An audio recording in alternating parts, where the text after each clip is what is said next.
ಮೋದಿ ಸತತ 3ನೇ ಬಾರಿ ಪ್ರಧಾನಿಯಾಗಿ ಪ್ರತಿಜ್ಞಾವಿಧಿ ತೆಗೆದುಕೊಳ್ತಾ ಇದ್ದಾರೆ. ಮೋದಿ ಮತ್ತೆ ಪ್ರಧಾನಿ ಆಗ್ತಾ ಇರೋದು 140 ಕೋಟಿ ಜನರಿಗೆ ಸಂತಸವಾಗಿದೆ.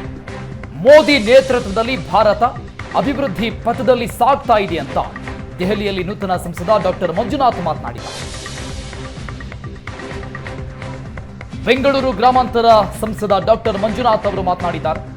ಮೋದಿ ನೇತೃತ್ವದಲ್ಲಿ ಭಾರತ ಅಭಿವೃದ್ಧಿ ಪಥದಲ್ಲಿ ಸಾಗ್ತಾ ಇದೆ. ಇದು 140 ಕೋಟಿ ಜನರಿಗೆ ಸಂತಸವಾಗಿದೆ ಅಂತ ಹೇಳಿದ್ದಾರೆ.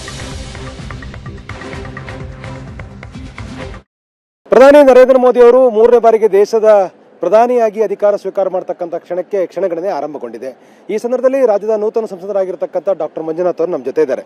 ಸರ್, ಈಗ ಪ್ರಧಾನಿಯವರು ಇನ್ನೇನು ಕೆಲವೇ ಹೊತ್ತಿನಲ್ಲಿ ಪ್ರಧಾನಿ ಆಗ್ತಾ ಇದ್ದಾರೆ, ಅಂದ್ರೆ 3ನೇ ಬಾರಿ ಪ್ರಧಾನಿ ಆಗ್ತಿದ್ದಾರೆ.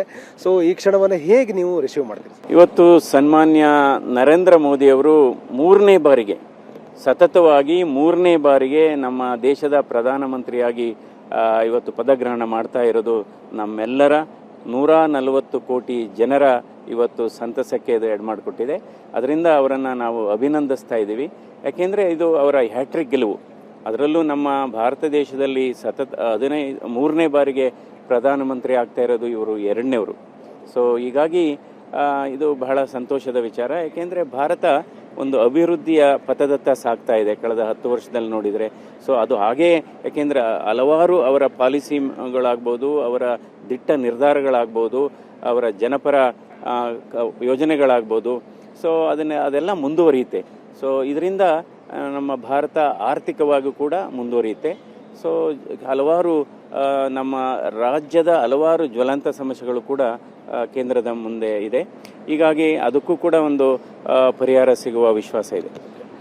ಈ ಸಂಪುಟದಲ್ಲಿ ವಿಶೇಷ ಅಂತಂದರೆ ಬಹಳ ವರ್ಷಗಳ ನಂತರ ಮಾಜಿ ಮುಖ್ಯಮಂತ್ರಿ ಕುಮಾರಸ್ವಾಮಿ ಅವರು ಸಂಪುಟದ ಒಳಗಡೆ ಇರ್ತಾರೆ.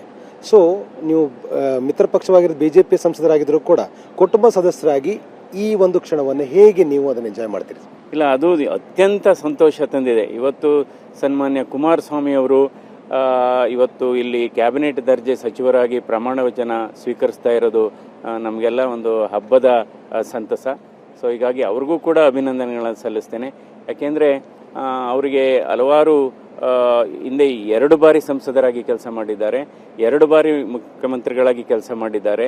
ಸೊ ರಾಜ್ಯದ ಸಮಸ್ಯೆಗಳು ಅವರಿಗೆ ಇಂಚಿಂಚು ಗೊತ್ತಿದೆ. ಸೊ